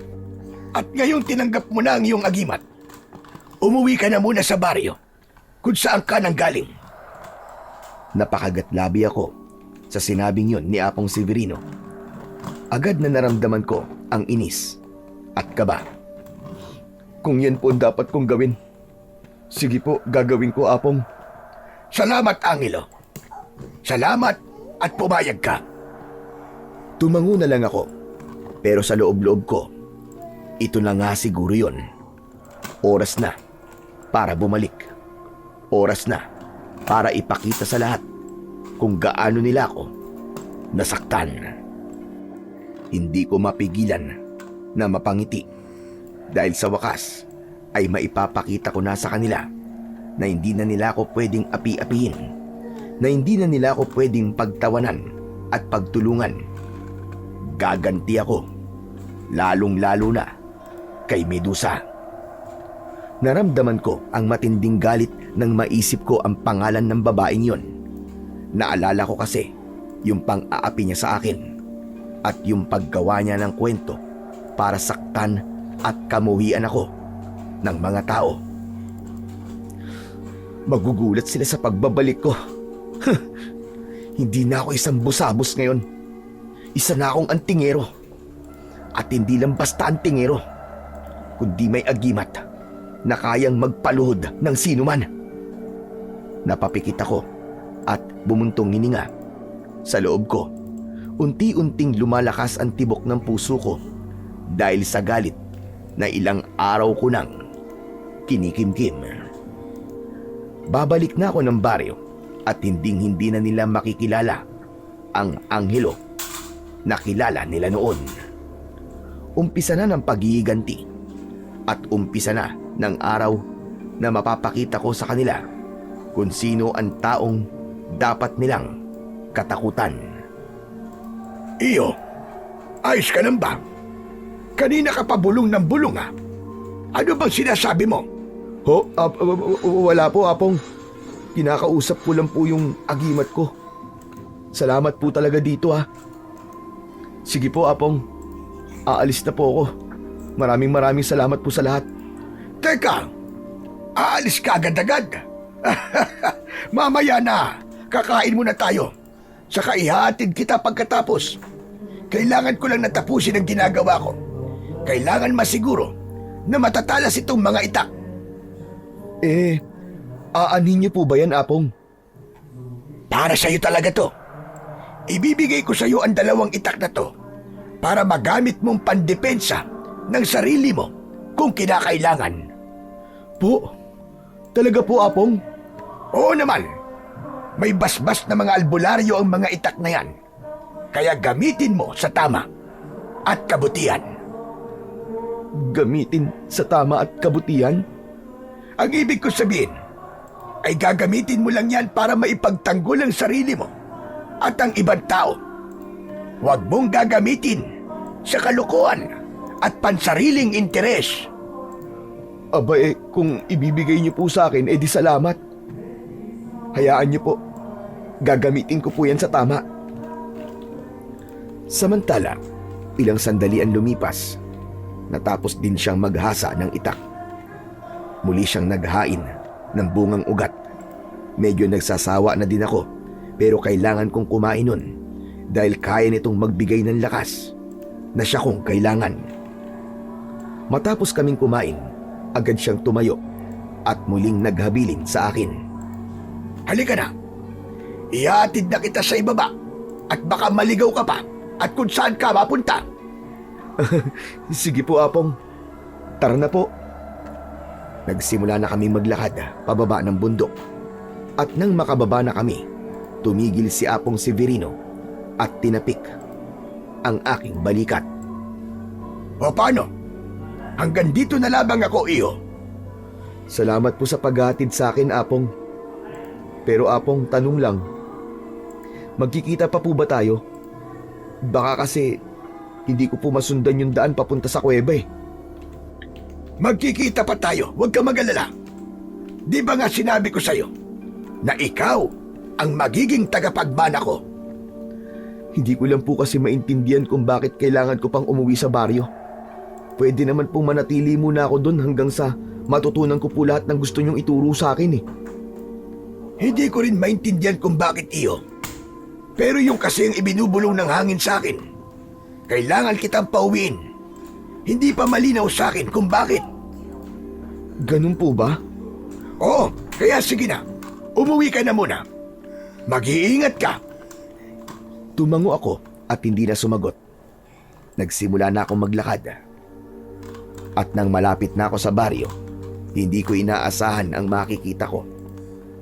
Ang yabang ko pa namang pumasok, pero wala naman pala akong makikitang mga tao. Ni isang aso, walang tumatahol. Pakiramdam ko, parang hindi normal yun. Yung mga bahay sarado at nakakandado, maski mga bintana. Nagpatuloy ako sa paglalakad hanggang sa may biglang sumutsut mula sa damuhan. Kuya Angelo! Kuya Angelo, dito ka, dali! Paglingon ko, nakita ko ang batang si Dandan, nakasilip mula sa matataas na damo, kumakaway at tinatawag ako para lumapit. Agad ko naman siyang nilapitan. Oh, Dandan! Anong ginagawa mo dyan? Bakit ka nagtatago? Hindi kagad niya ako sinagot. Nang makalapit ako, bigla niyang hinawakan ang aking mga kamay at hinila ko papalayo, papunta sa likod ng isang lumang kubo. Kuya, wag ka masyadong maingay. Baka mamaya may makarinig sa atin. Ano? Sino? Saka bakit parang takot na takot ka yata? Makinig ka, kuya. Itong baryo natin, wala na. Sinakop na ng mga aswang. Natigilan ako sa sinabi niya. Kuya, lahat ng tao ngayon dito, nagtatago sila. Kita mo ba yung mga nakakandadong bahay? Yung iba naman tumakas na. Pero yung mga hindi pinalad, ayun, ginawa ng pulutan ng mga aswang. Tapos yung mga dalaga, Ano nangyari sa mga dalaga, Dandan? kinuha nila at ikinulong. Ang narinig ko, iaalay daw nila sa kabilugan ng buwan para mas lumakas pa ang kanilang kapangyarihan. Talaga? Maniwala ka sa akin, kuya. Yung ate ko nga eh. Kasama nga sa mga kinuha nila eh. Ano ang ate mo? Sigurado kang kinuha nila ang ate mo? Oo nga, kuya. Bakit parang natatawa ka pa? Naku po bakit isinali pa yung ate mo? Lugi sila dun. Hindi ba nila alam na expired na ang dugo nun dahil sa sama ng ugali? Grabe ka naman, kuya. Hindi naman ganun si ate. Anong hindi ganun? Sigurado kang hindi masama ang ugali ng ate mo? Bakit? Nakalimutan mo na ba yung ginawa niya sa akin? Kung paano niya ako ipinahamak? Pero kuya, kailangan niya ng tulong mo ngayon. Hindi. Hindi ko tutulungan ang ate mo. Ayos nang nakinuha siya. Ang tawag dun, karma. Oo, tama ka, kuya. Masama nga ang ugali ng ate ko. Pero ako, naging mabait ako sa'yo. Kuya, baka pwede mo namang gawin ito para sa akin. Parang awa mo na, kuya. Tulungan mo kami. Tulungan mo si tatay at ang ate ko. Tulungan mo ang buong baryo.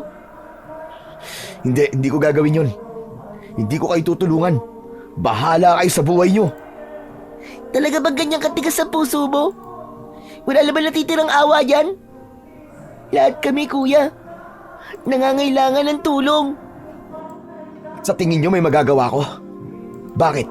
Hindi ba ang tingin nilang lahat sa akin ay busabos? Mahina, walang kwenta? Ngayon sabihin mo sa akin, kung meron ba talaga akong kayang gawin? Meron kang kayang gawin, kuya. Alam kong malakas ka. Naniniwala ako sa'yo noon pa man. Alam mo yan, kuya. Kaya parang awa mo na, Kuya Angelo. Tulungan mo naman kami, oh.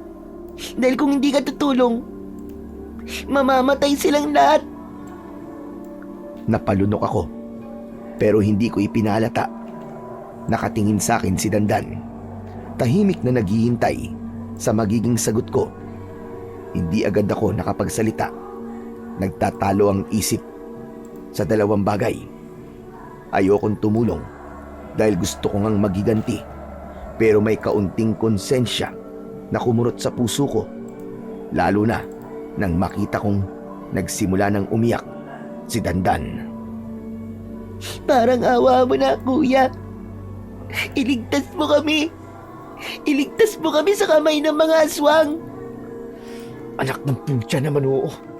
Bakit ganito? Ona! Pero hindi ako mangangako na magagawa kong iligtas sila. Ilan ba ang kalaban? Madami po, kuya. Siguro po, may 20. Ha? Ganun karami? Teka, paano ko naman kakalabanin yun? Wala akong kapangyari.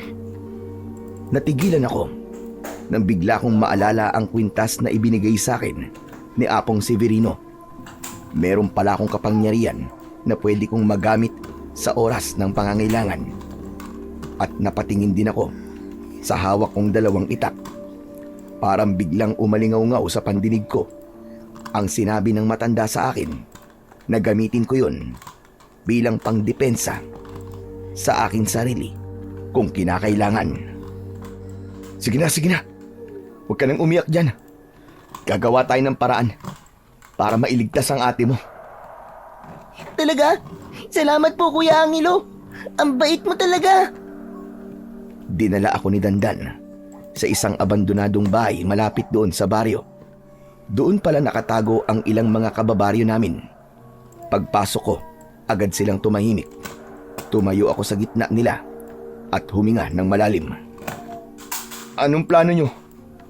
Dito na lang ba kayo? Walang sumagot. Nakita ko sa mga mukha nila ang pagod, takot at kawalan ng pag-asa. Tulungan natin ang mga kinuha nilang kababaryo natin. Mang Joey, iligtas natin ang anak mo. Hindi agad tumingin si Mang Joey. Nakayuko lang siya. Nakapatong ang 2 kamay sa tuhod. Nanginginig. Ilang segundo bago siya nagsalita. Sinubukan na naming iligtas sila. Pero wala. Hindi namin kinaya. Marami sa amin ang namatay. Malupit sila. Wala silang awa. Hindi mo kilala mga nilalang na yun, Angelo. Tama si Mang Joey. Kahit ang pinakamalakas sa amin, wala na. Kung susugod kami ulit, parang susugod kami sa aming kamatayan. Takot kayong mamatay? Kung gano'n, hahayaan nyo na lang yung mga kababaryo natin na molestahin nila, saktan at patayin ng mga walang awang yon. At ano naman ang gusto mong gawin namin? Magpakamatay? Hindi nga natin sila kaya.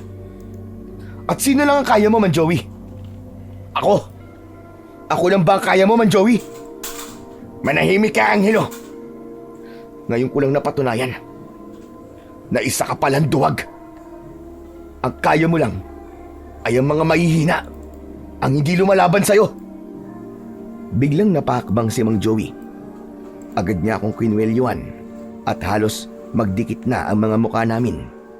Naramdaman ko ang mainit niyang hininga. Galit siya. Hinayaan kong hawakan niya ako. Ulitin mo sinabi mo, bata. Ulitin mo! Duwag ka, Man Joey.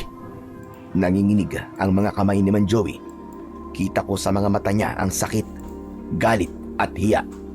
Tinulak niya ako, pero hindi niya tinuloy ang pagsuntok sa akin. Hindi mo alam ang pinagdadaanan namin dito, Angelo. Kaya manahimik ka. Tama si Mang Joey.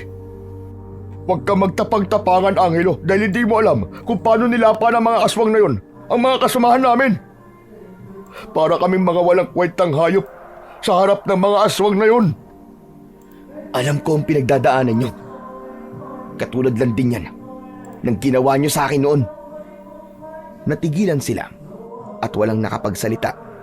Tinignan ko sila isa-isa. Yung mga muka dati na puno ng yabang, ngayon puro takot. Yung mga kamay na dati ay hindi marunong magdalawang isip na manakit ng tulad ko, ngayon nanginginig. Maya-maya pa, may isang naglakas loob na magsalita. Ang tanong, kung sasama ka sa amin, kaya na ba natin? May liligtas ba natin yung mga nabiyag nila? Kaya ba natin bawiin ang baryo mula sa mga halimaw na yun?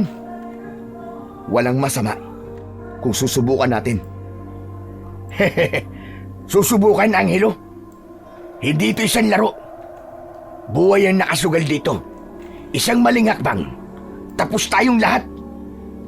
At kung hindi natin susubukan man, Joey, siguradong makukuha na nila ang baryo ng tuluyan. Papatayin nila yung mga mahal nyo sa buhay. Mamamatay si Medusa.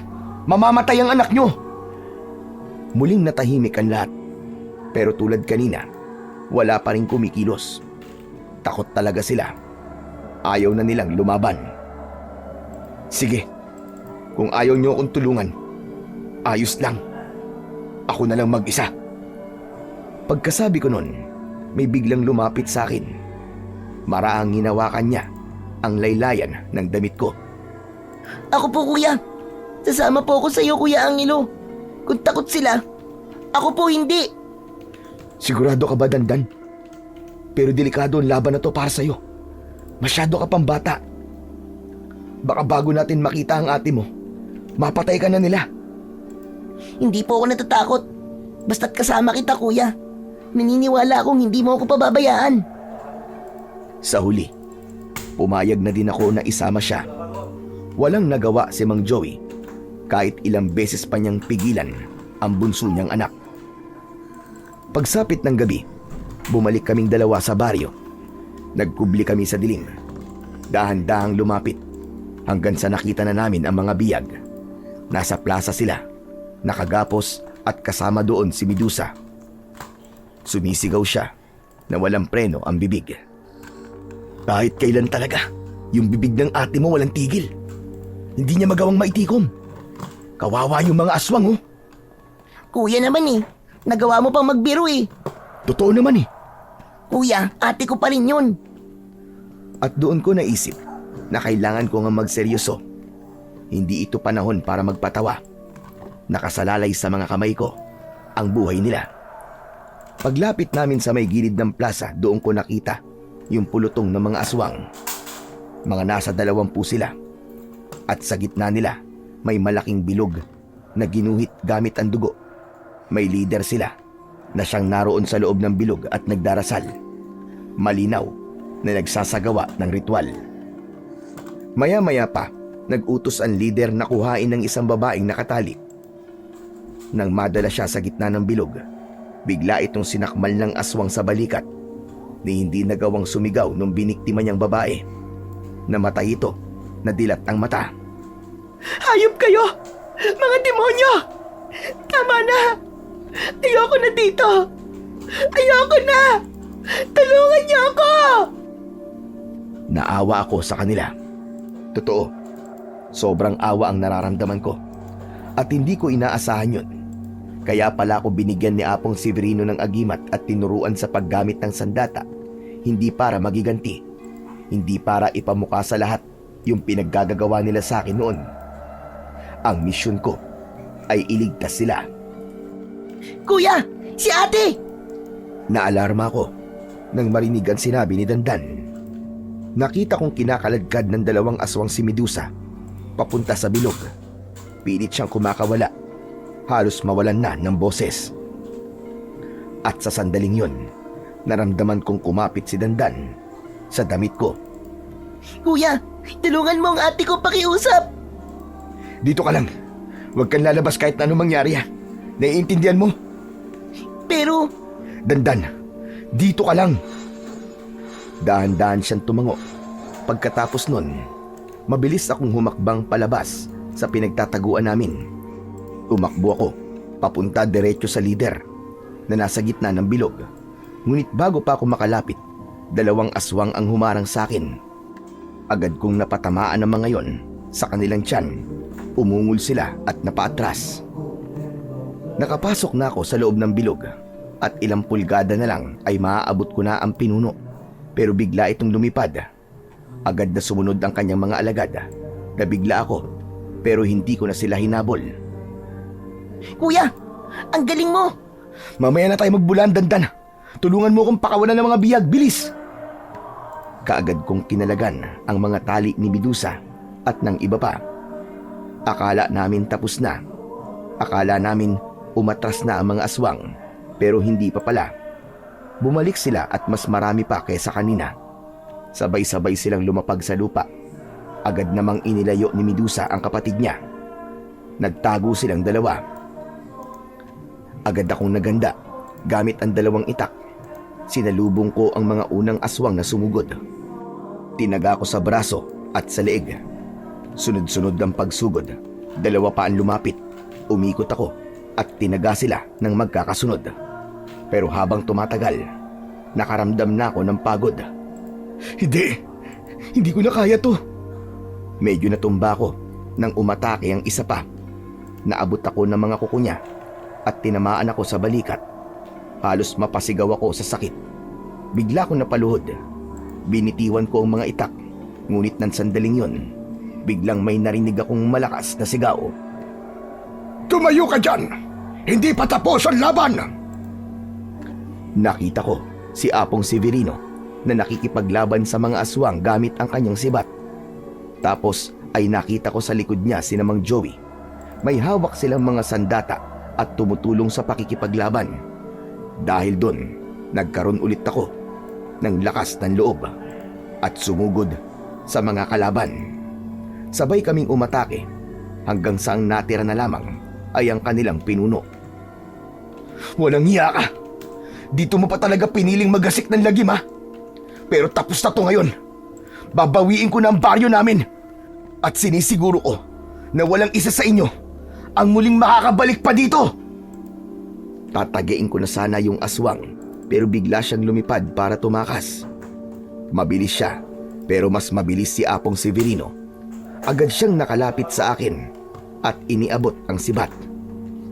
Ikaw na ang tumira, Angelo! Bilisan mo! Tumigil saglit ang mundo. Naalala ko ang ginawa naming pagsasanay. Tinignan ko ang galaw niya at pinag-aralan ang distansya. Ilang sandali pa, itinaas ko ang sibat at pumwesto. Gamit ang natitira kong lakas, diretso ko yung inihagis sa lumilipad na aswang. Tinamaan ko siya. Tumagos ang tama sa dibdib ng aswang hanggang sa bumagsak ito sa lupa at namatay. Pagkatapos ng laban, agad na naglapitan sa akin ng mga tao. Isa-isa silang nagpasalamat. Si Medusa ang huling lumapit. Nakayuko siya at nanginginig ang boses. Patawarin mo ko, Angelo, sa lahat ng naging kasalanan ko sa'yo. Aaminin ko na, walang katotohanan lahat ng sinabi ko tungkol sa kanya. Wala siyang kasalanan sa akin. Ako ang may malaking kasalanan sa lahat dahil ginamit ko siya para pagtakpan yung mga maling ginagawa ko kasama ang boyfriend ko. Ako ang nagdala ng kamalasan dito sa baryo. Anong ibig mo sabihin, Medusa? Kasi yung nobyo ko, espiya pala siya ng mga aswang. Ano ka mo? Hindi ko naman alam eh. Patawarin niyo ako. May ilang nagalit sa kanya. Sinigawan at minura siya ng mga tao. Pero agad ko yung pinigilan. Tama na! Huwag na po kayo magalit sa kanya. Wala din po siyang kasalanan dito. Ginamit lang ng aswang ang kahinaan niya. Kaya wag natin siyang sisihin at husgahan. Natahimik ang lahat. Si Medusa tumingin sa akin. Kita ko ang hiya niya at takot sa mga mata niya. Huwag kang mag-alala, Medusa. Tapos na. Ligtas na ang baryo. Bigla niya akong niyakap at panay ang pasasalamat niya sa akin. Samantala, matapos ang labanan, yung mga tao nagsibalikan na sila sa kanilang mga tahanan at ako naman, Sumama na akong muli kay Apong Severino. Magpapatuloy ako sa pagsasanay, sa pag-aaral at paghahasa ng aking kapangyarihan. At marami pa siyang ituturo sa akin. Ilang taon din ang lumipas bago ako bumalik. At nang makabalik na ako sa baryo namin, handang-handa na akong maglingkod. Ginamit ko ang lahat ng natutunan ko sa matanda upang maprotektahan ang aming baryo. Simula noon ay wala nang aswang ang nangahas na pumasok sa baryo. Naging tahimik na ang buhay ng mga tao. Si Dandan, Medusa at Mang Joey naman, sila na ang naging parang tunay kong pamilya. Lagi silang nariyan para tumulong sa akin sa panggagamot at sa pag-aasikaso ng mga may sakit. Bumawi sila sa kanilang nagawa. Samantala, hindi na ako nagkaroon ng sariling pamilya o asawa. Kabilang yon sa panata ko bilang isang antingero. Ang oras ko, ang lakas at buhay ko, inilaan ko para sa tungkulin. At hanggang sa ngayon, wala akong pinagsisisiyan doon. Masaya ko sa naging kapalaran ko. Hanggang dito na lang po ang kwento ko. Sana ay may napulot po kayong aral sa buhay ko. Ako si Angelo, isang antingero. Maraming salamat sa pakikinig sa kwento ko. Hanggang sa muli.